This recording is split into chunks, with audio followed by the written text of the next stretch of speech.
All right, welcome to Magic in the Ordinary. Today it is my honor and joy to welcome a talented artist from Japan, Haruhi Aisaka. Haruhi, thank you so much for coming on the show. Thanks for having me on, Jacqueline. Yay! I was absolutely delighted when I found your art.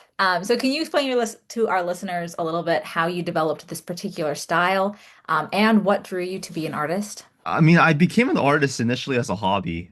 I loved anime. I love watching anime, and I just wanted to, try and draw in the anime style. And I realized, after a while, I could like combine my faith with my art.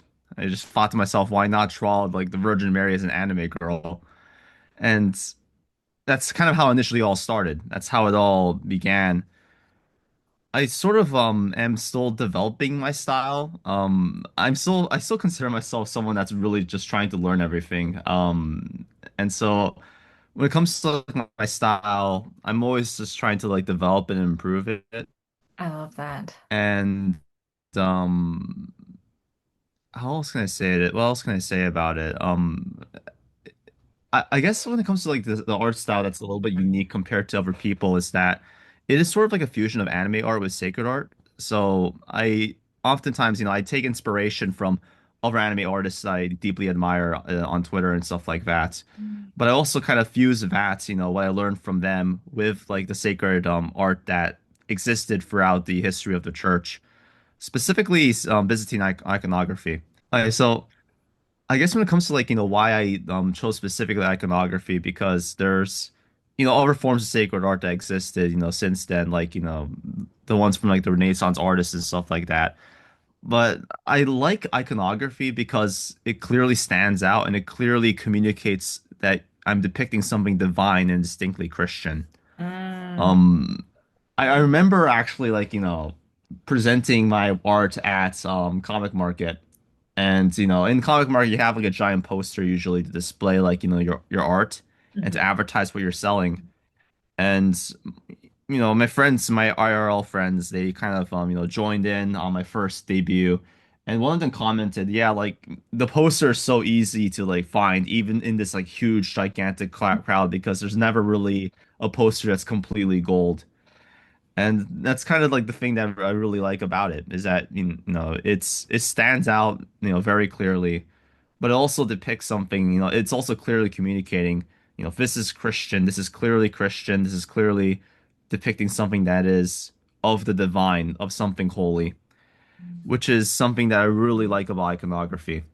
And Yeah. also it's a clear connection to history and it's in a very how do you say it? It's a clear connection to Christian history as well, which is something that I deeply care about when depicting my art.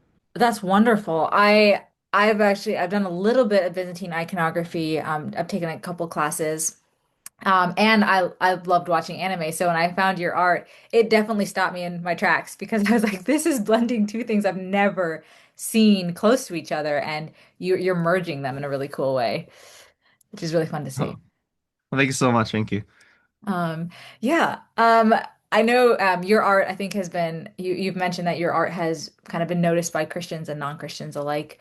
And you've already talked about this a little bit, but I'd love to hear, how has your art impacted your faith, and then how has your faith impacted your art?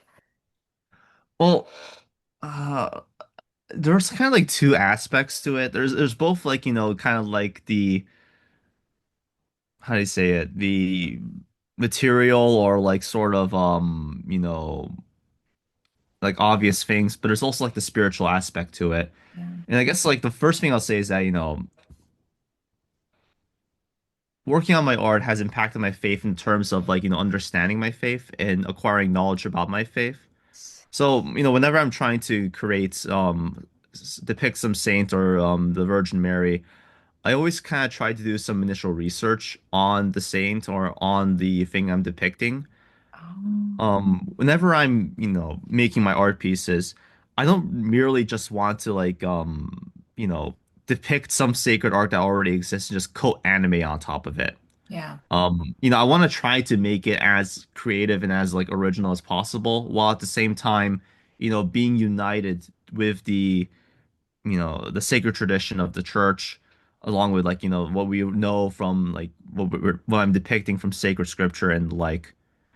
And so that kind of research, led me to learn about the lives of the saints and to learn about various Catholic traditions all over the world.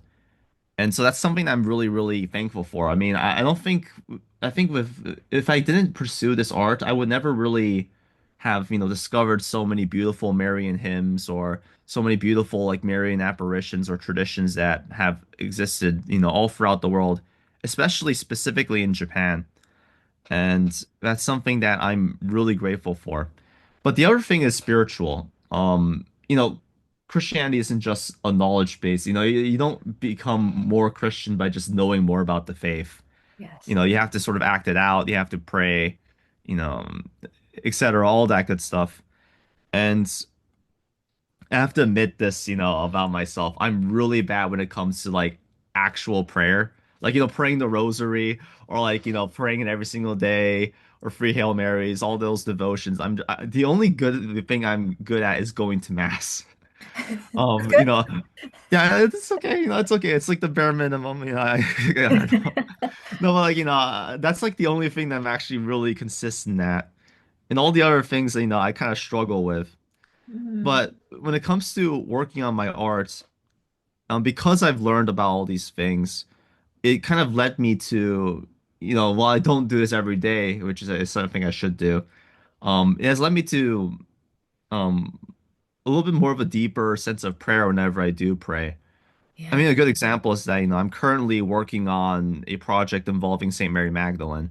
And, learning about St. Mary Magdalene and her life, it really inspired me to pray to her and to, I never really thought that she would kind of be like the saint that I'm really close to. But the more and more I learn about her life and the more and more I try to, just think about her, based on, the art that I'm trying to make, the more I kind of fell in love with her. The more I really just wanted to pray to her, learn about her, ask for her intercession. I mean, I never really thought that that would happen, but that's kind of what I'm doing right now. So yeah, I mean, those are kind of the two aspects that has influenced my faith when I was working on my art. Mm. Can you walk me through like what does research look like? Do you kind of do research and then the project starts to come together, or do you start with like, okay, I really want to research or I really want to paint this kind of picture and then go do research to learn about that person? Like, what's the process like, I guess? Well, it's sort of I guess there's like kind of like two modes that I'm on. I mean, the first thing is I'm usually just generally interested Okay. in Catholicism. So, I will just, research it when I'm like, just relaxing a little bit.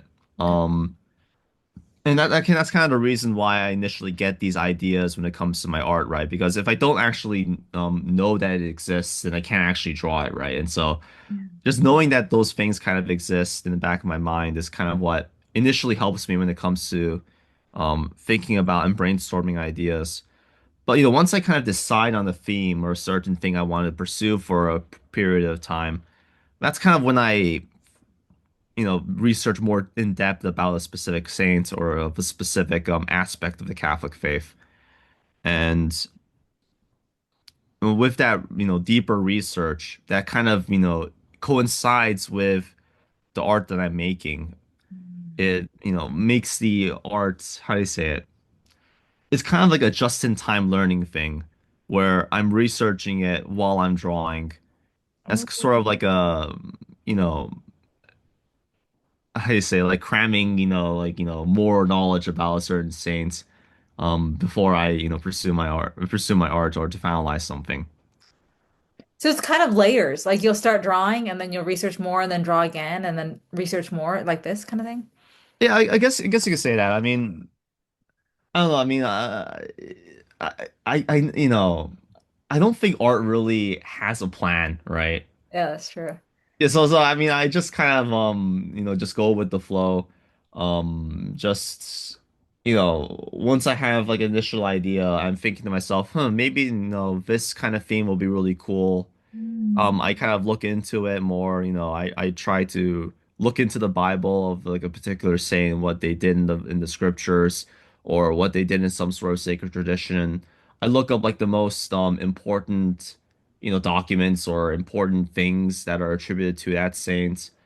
I try to read up on it as much as I can. I mean, I can't read everything, but I try to get like a basic idea of who the saint is or who, what I'm depicting is about.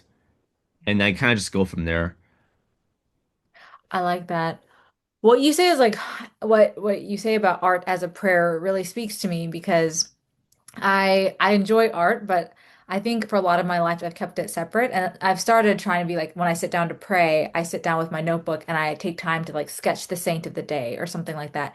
And I think that that has really impacted me in a way I didn't see it coming. Like I don't know why I thought like art was just like a skill. Sometimes I think of it just as a skill, but there is that spiritual element that you're talking about that I think is so like it can bear so much fruit in your life, which I think is really cool. Oh, no, absolutely. I mean, well, I mean, yeah, I mean, I completely agree. I mean, God is, someone who, the first thing about God is that he's a creator. And, since we are in the image of God, it makes sense that we should create. And that could be, in a sense, a form of prayer or a form of offering to God. And yeah, I definitely felt that when I'm making my art. So, it is something that I really think does connect me deeply to God in a sort of unique way. Hmm. That's really cool. All right, speaking of connections, you wrote a beautiful article about, I think it's otaku culture, and how people feel like their favorite characters are alive and real, and how you hope your art kind of connects with, or helps people connect with the communion of saints. And I had never, I guess this just, your article kind of helped me think about this in a new way, but I was wondering if you could kind of explain, um, how you connect like otaku culture, communion of the saints. Why is it so good to remember the communion of saints? Kind of unpack that a little bit.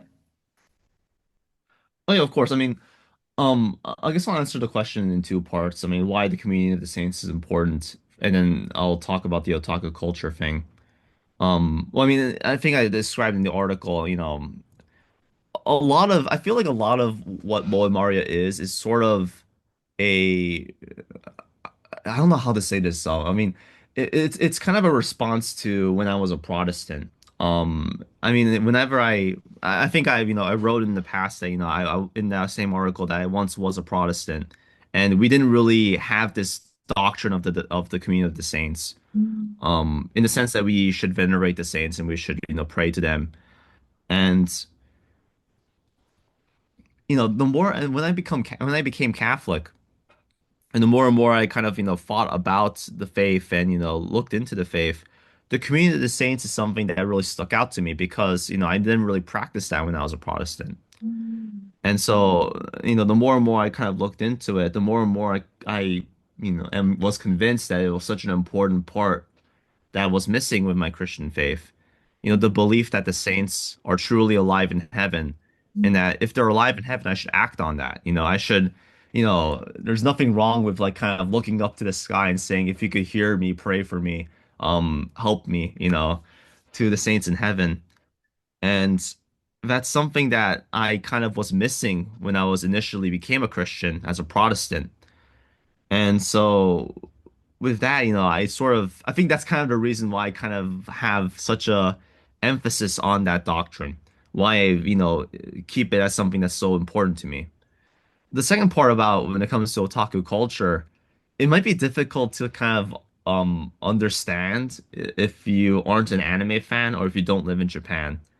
Um, you know, I think in America, right, we are only really just seeing like how much of a cultural force anime is.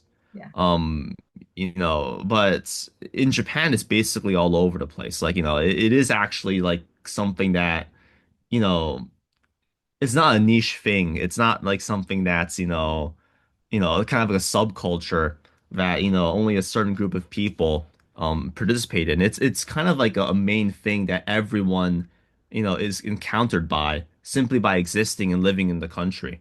I mean, you'll literally have like, um posters like from the fire department. It has like a cute anime girl on it to like represent like the fire department, the local fire department or something Wow. like something like that, right? So it's like, it is something that's very, very ubiquitous Mhm. and something that's so normalized that, you kind of expect it to be everywhere. And when it comes to otaku culture specifically, when you kind of get deep into it, you sort of I don't really want to like call it like, a sort of like worship because, I mean, obviously like, I don't like idolatry, obviously. But it kind of feels like that to a certain degree when it comes to how passionate these people are when it comes to, their favorite characters or with their favorite franchises. They would buy all the merchandise and they'll go to all the events. They would wait in a line for hours and hours just so they could buy certain fan art of that particular franchise from their favorite illustrators and artists. I mean, they're very passionate. They'll get decked out in like all the clothes and everything. And that's kind of what I thought to myself is that I sort of admired that in a sense because, if I truly love in Christ and Mary, why don't I show that similar for sort of devotion or similar sort of passion that they have for like just fictional characters? Um, and so kind of that's kind of clicked in me. Um, and maybe I should look into this more and see if I could kind of connect the two because I do truly you know admire slash am amazed at like the passion of a lot of otakus in Japan. And so I guess it is sort of weird to say that I learn from them, but I sort of am. Yeah. I mean, I think the connection you draw, there is a lot to learn from that because I mean, yeah, I think here in Minnesota, the culture is different, but it's that fandom culture bringing that into um into the way we approach the Saints would kind of like bring, I don't know, a deeper passion or excitement around something. And I think it's something we don't think about a lot. Like we can do that with Saints too, not just our favorite characters. No, yeah, absolutely, absolutely. That's kind of what I think about too. Yes. Yeah, that's awesome. I love that. And I haven't heard anyone else draw that connection that you've drawn, so I think that's interesting. You call your picture of Mary, I'm gonna try to say it right, but Moe Maria? Is that correct? Yeah, yeah, Moe Maria. Yeah, I guess the Moe Maria would be like the Japanese pronunciation, but I mean, it's a whole fan. Okay. Can you explain a little bit about what that term means and why you use that term? I mean, it is sort of when it comes to a lot of like the things that I kind of come up with, a lot of the times the solution I come towards is sort of a practical one, and then after that I sort of understand sort of the meaning behind it more. And Mm. I kind of I mean like I don't know how to say it, like I kind of retroactively apply meaning to like the things that I do. When it comes to Moe Maria, like the name specifically, um I, I needed a good name to kind of fit the project because I always think like a name is so important and something that's really valuable. And so I sort of thought about it. And it didn't really take me too long because I knew that alliteration was a good thing. I mean, it sounds like a branding thing, which is something that it kind of feels like wrong to like, describe it, but it is kind of true. I sort of thought about it in terms of a brand, and I knew that, alliteration is good, and so I wanted to figure out a word that begins with M because I definitely wanted to have Mary's name in it. Mm. And so I'm like, okay, so I need a word that begins with M. Oh, Moe, that's perfect because it begins with M. It's something that's I should explain really quickly. Moe basically means cute or adorable. It's very difficult to translate into English, but it's sort of a word that means cute and adorable in Japanese that is specifically directed towards like usually anime characters. Um, like Yeah, I mean, it's like kind of a word that otakus usually use, and if you're an anime fan, you'll kind of understand that immediately. It's sort of ubiquitous to the culture. Mm. And so I just thought to myself, that's perfect because, I'm depicting anime Virgin Mary. It begins with M, and it's a very short word, but it clearly explains what I'm trying to go for, to draw Mary as like an adorable anime girl. And then what's really crazy is that I talked about I presented this to like a few Japanese people, and they're like, wow, like I mean. they're not they kind of think it's kind of funny, which is in, kind of like, like they think it's kind of hilarious, but they also say like, yeah, it makes sense, I think that's actually like a good name for it. And so that's something that yeah, that's sort of how I developed the name. I love that. I was talking with someone about this term, like a little bit of just like, look at this image of Mary, like she's so cute in this picture. And they loved that. This other person was like, so often we think of the serious side of Mary, and but she was a young girl who just had this joy, and there's something that Maria can express about that joy and that, like, yeah, just the lighthearted youth that she had that not every painting does. So it was kind of interesting seeing that connection too. Just No, really cool. absolutely. I mean, I will quickly comment on this. I think that's one of the beautiful things about Christianity, Yeah. and one of the beautiful things about the incarnation and about Mary being the mother of God. Um, Christ was truly human and Mary was truly human.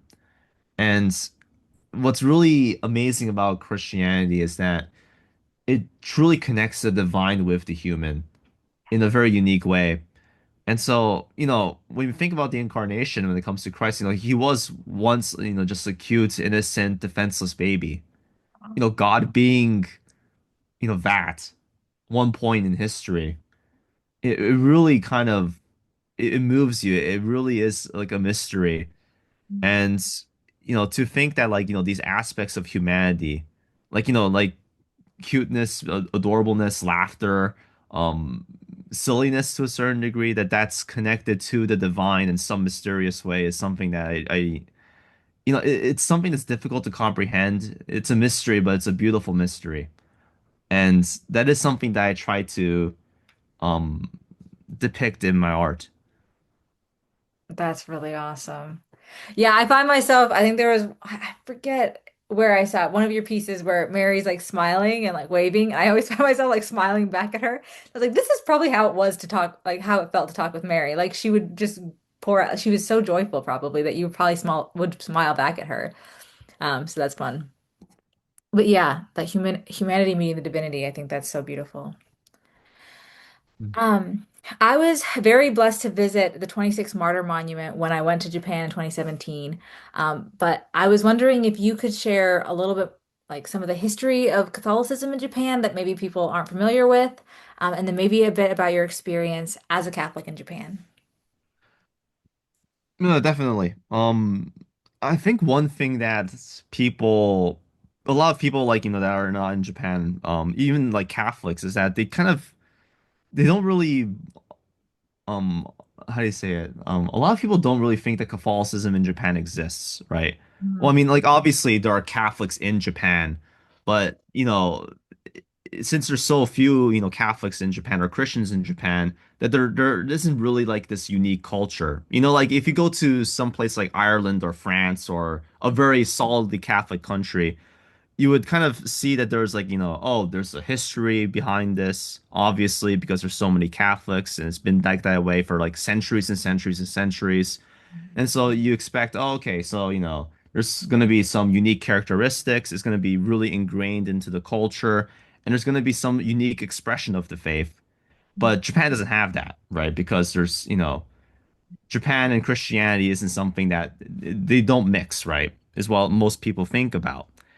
And that's sort of an attitude that, unfortunately, a lot of Catholics do have that are outside of Japan.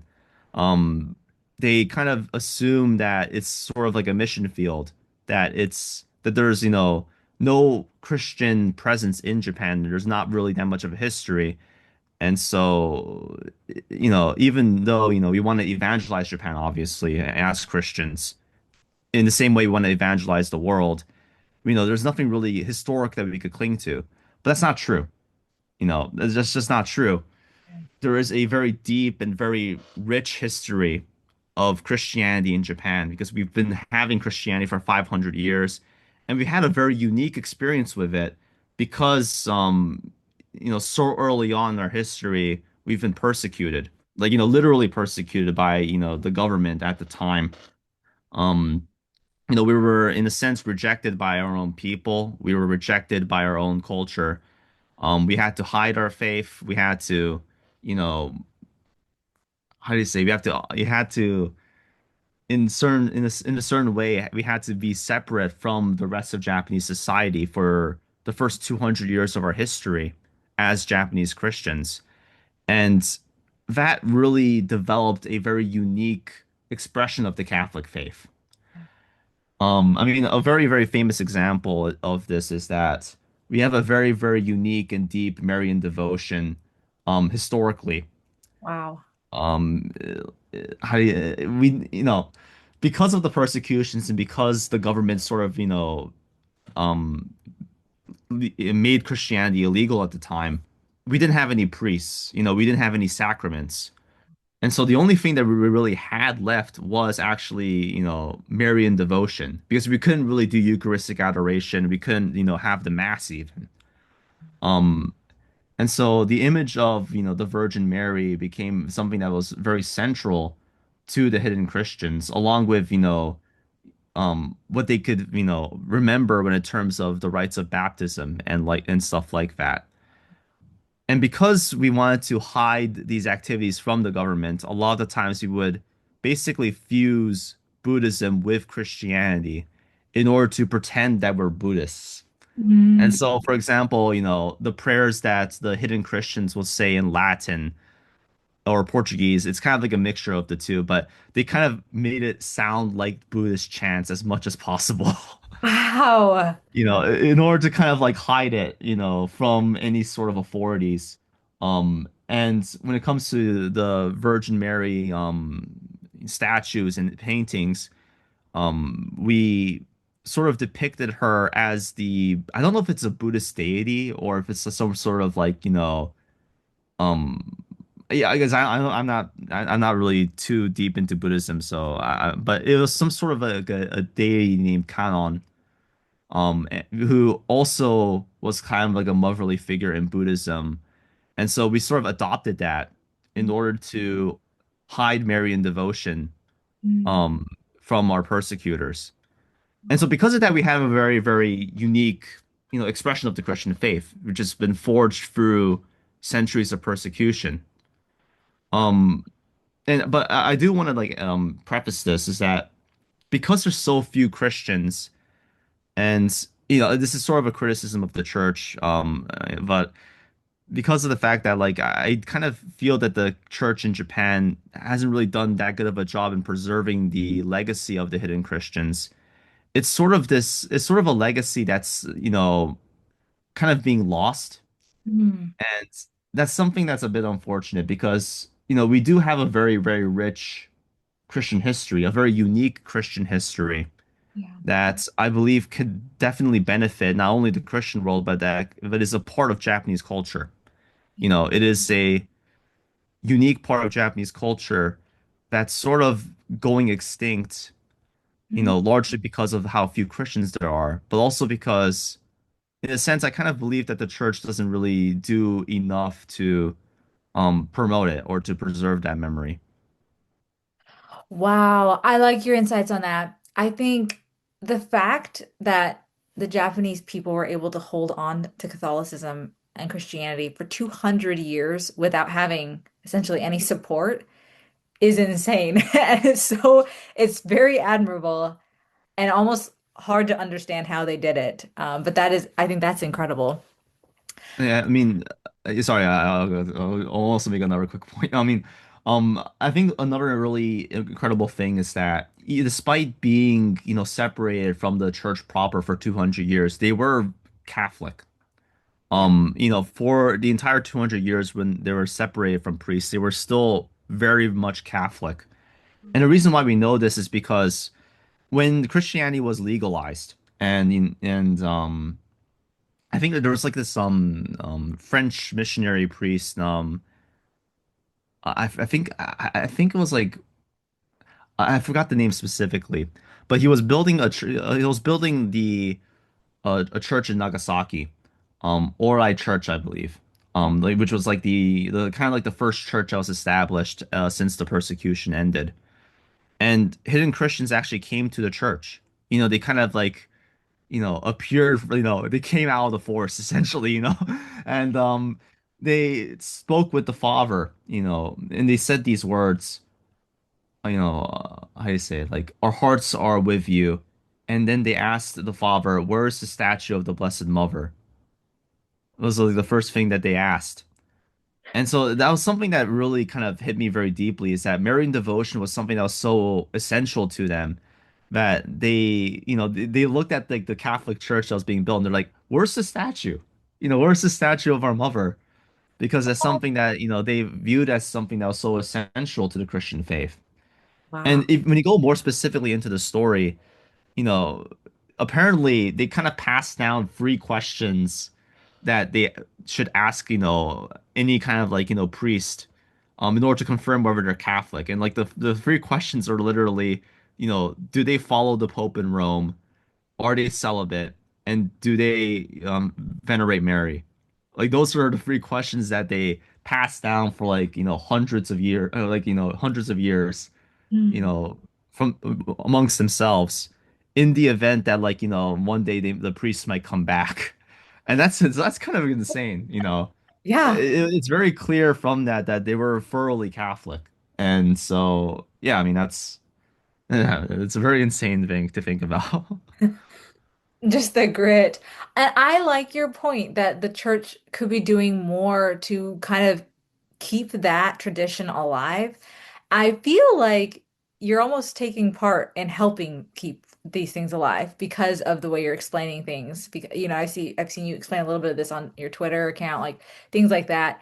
Um, but I'm kind of curious to hear from you, like what could people be doing more, I guess, but could the church specifically be doing more to keep this legacy alive? Well, it's sort of difficult because, the hidden Christians actually kind of had their own unique rights, because of the fact that they were so separated.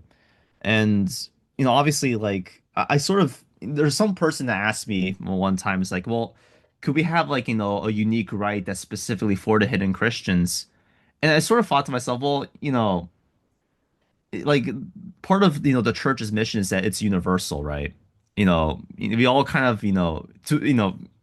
to an extent, we all sort of, worship the same way.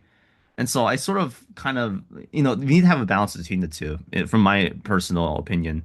By the way, I'm not clergy and, I think, I still have to really, look into this more deeper. And I'm sure the church has their reasons. But I guess like if I was, had any say in it in the matter, and this is all my personal opinion, I do think that like a right might be a little bit too much in terms of, but I do think that the church could do more in terms of, emphasizing specific days of obligation or holy days. Oh, You know, having, we already have holy days for, the martyrs of Nagasaki and also for Saint Francis Xavier. And it- I sort of wish that those days were more emphasized in the Japanese church. It doesn't have to necessarily be a holy day of obligation, but I feel like it could be something that, we could, kind of emphasize on those specific days or emphasize, during like the mass of the week and mm, really small things like that, other small things like honoring the martyrs of Nagasaki when we're, invoking the saints during the mass. That's something that's actually, I don't actually hear like my Japanese priests do that, but I also go to another church where they have English services, in Japan, and the priest there, he almost always says, the martyrs of Nagasaki whenever he's invoking the saints. okay, cool. And it's something that I really appreciate, just small things like that that really how do you say it? Um, small things like that that really, kind of connect us to the past, connect us to our unique Japanese Christian heritage. Um, I think another thing I have to also just mention is that I live in Tokyo, and the center of Christianity is in Nagasaki. And so I do know and understand that there's a lot more actual Catholic celebrations in Nagasaki. Like there's processions and there's, you know, like on the news, last year was I think it was like the 80th anniversary of the nuclear attacks on Hiroshima and Nagasaki. And I do remember on the news, they had a procession with a specific relic of the Virgin Mary that was from the nuclear attack. I mean, there's basically a bust of the Virgin Mary, a wooden bust that was kind of, scarred Mm. because of the nuclear attack. And they had a very, beautiful altar and procession of that relic. And they processed it throughout the streets of Nagasaki, and it was on the national news and everything. And that was something that was really nice. And so I do have a sense that there's probably more of this happening in more traditionally Catholic parts of the country. And since Tokyo wasn't really touched by Christianity in any unique way, maybe that's the reason why I feel like it's so ordinary. Is because I'm just living in Tokyo, so it's my fault. Yeah. No, no, I mean, I think the point is still really good of like weaving it in more. It's going to be, it's important still. Mm. And I think one of my favorite, like one of the things I really love about Catholicism is the way it's able to incorporate culture into like the liturgy or the feast days, things like that. And it's kind of like it's able to be seamless. I think that's one of the really beautiful things. So I like hearing about like how could it be more interwoven, like having these emphases on like specific feast days that are special to, Japan or things like that. And I will say, I think at least, okay, this is my perspective in America, is like as people get to, I don't know, like more Japanese media, I guess, like people are more excited about anime and this is kind of growing and or just Japanese movies and stuff. I have seen more people interested in Japanese saints, which I think is kind of a really cool side trend, I guess, that's happening right now. One of my students just gave me a book on Dr. Takashi Nagai. I don't know if I'm Oh saying yes, yeah. it right, but she was like, "Oh my gosh, like he's so cool. I wish he could be my confirmation saint." And I was like, "This is amazing. I didn't know like just the way that people are starting to know more about them. I from what I've seen is really like that's exciting. I hope that grows because I don't that legacy is incredible with the legacy that Japan has had through the years with that. So Yeah, I hope it becomes more widely known because we do have a very unique Catholic identity, yeah. and it is beautiful, and it's something that I think more people should know about. Yes. If even just for the example of like you know, these people in the past have had to go 200 years with so much persecution and they were able to push through that encouragement, then, I feel like I have no excuse like my own life. I'm like, okay, I can be a good person and keep the faith in a beautiful way, no matter what the circumstances are, I guess. So I think that example is needed in the world. So I hope so too. I think Mm. that's cool. Your work has been getting a lot of media attention, which is kind of exciting, but I wanted to ask you, why do you think your art is resonating with so many people? Yeah, I mean, I'm honestly really surprised. I'm still someone who's really trying to learn art. Whenever I look at my art, there's always things that I maybe this is something I feel like every artist probably feels, but I mean, I still consider myself very much of a beginner artist. I sort of, you know, I'm still trying to learn a lot. I'm still trying to learn from, you know, the illustrators that I admire, and also the friends that I have who are illustrators in Japan. There's one particular friend who always helps me out, and I'm really, very appreciative of her. And every single time I meet up with her, I'm like, wow, I still have much to go. I still have so much have to learn. And so to have this amount of media attention, especially from like Catholic news sites and stuff like that, and from other people, it is something that was really surprising. I sort of thought to myself, so the initial reason why all this kind of began and snowballed is because I sort of posted a image of me participating in comic market, and Mm, that sort of blew up around the internet. I sort of posted it saying like, oh, oh, this is like a personal milestone. I'm so happy that I kind of, my first time here, so I said, it doesn't have to be good, but just showing up was kind of a victory for me.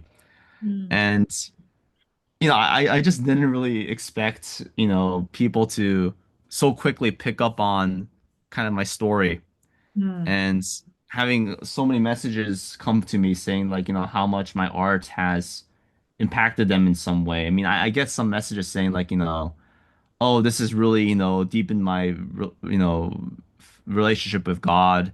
And other messages saying like, oh, I'm not a Christian, I sort of lost my faith, but I still really enjoy your art and, it really moves me. It's from a variety of people, from all walks of life who seem to really enjoy my art. There's also like few illustrators that, I follow and I really love who also followed me back. And so that's also really nice. Sort of, like so all of this is really, really surprising. Um, but when mm, it comes to like, explaining why people resonate with my art, I can't really answer for everyone because everyone, from the responses I get, everyone kind of has a different reason.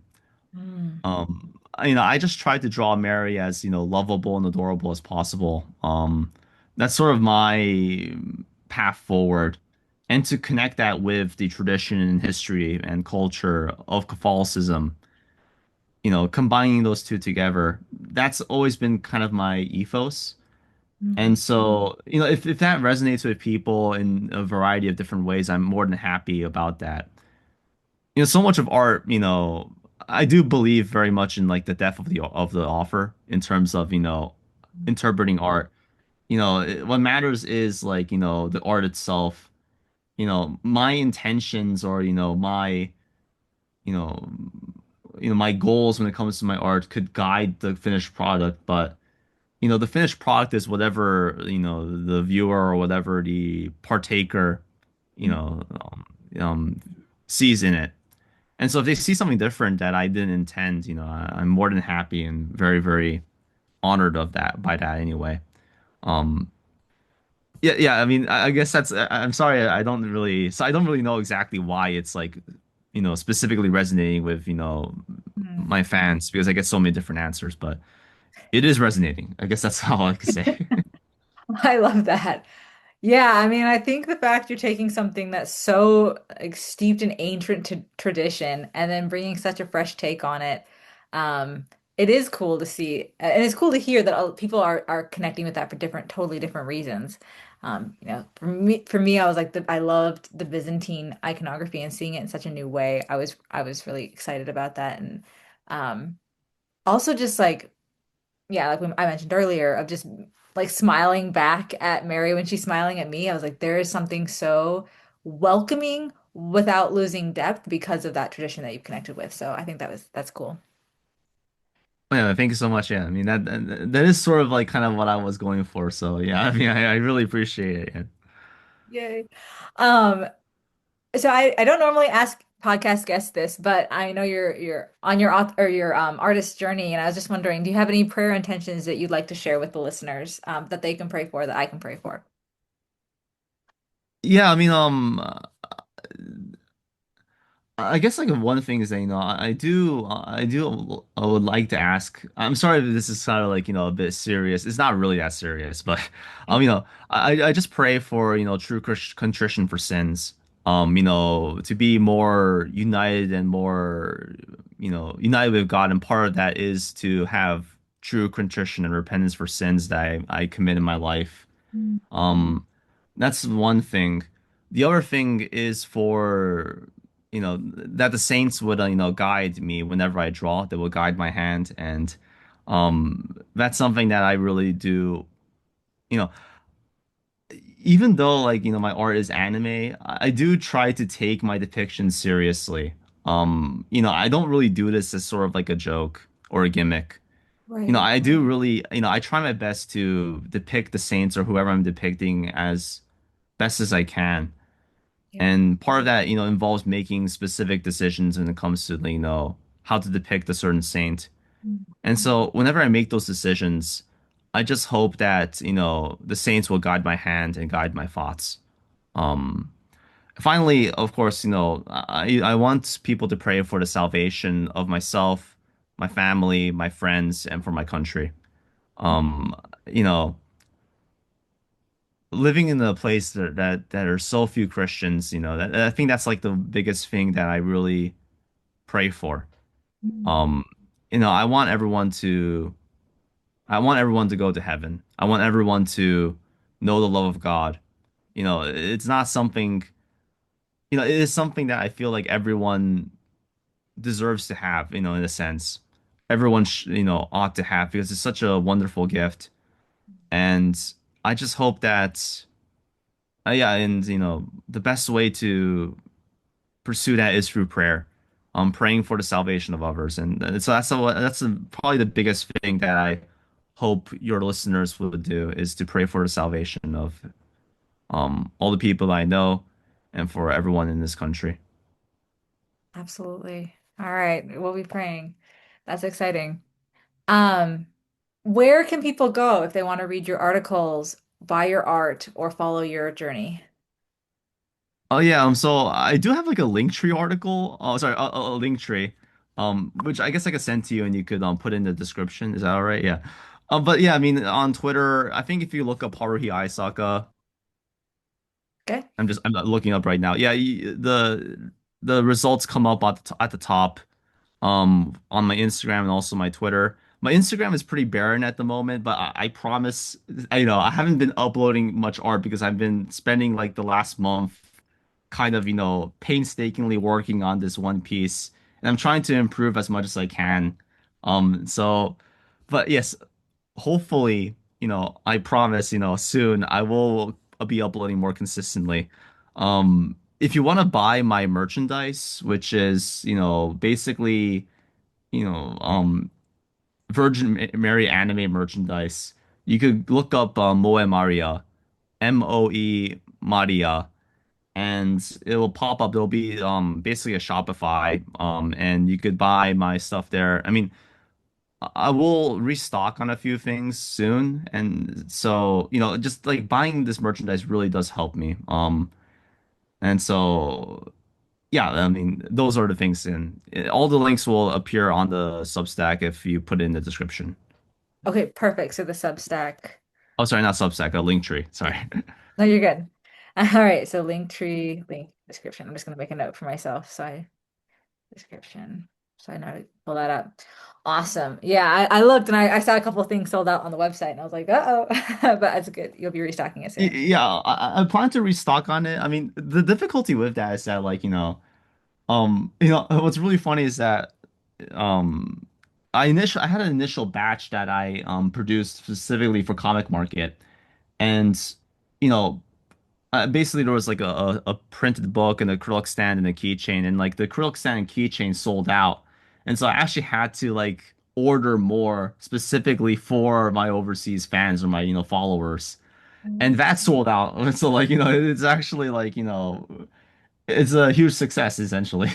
That's such a And good problem to have. yeah, I mean, I guess so, but like, I guess the one thing is that because of that, right? I don't really know how many people will actually buy again, or like how many new people would buy like the things that have been sold out.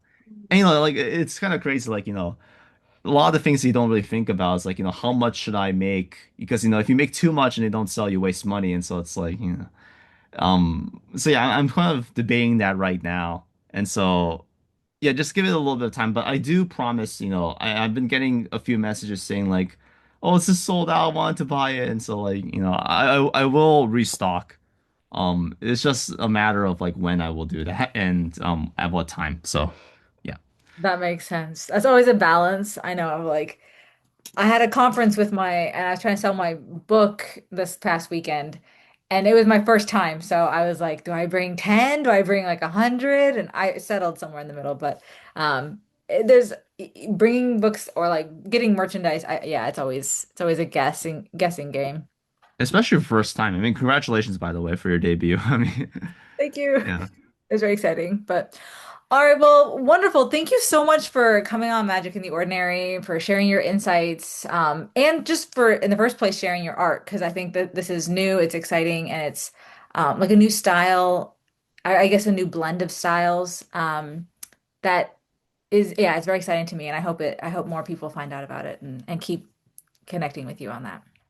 No, thank you so much, Jacqueline.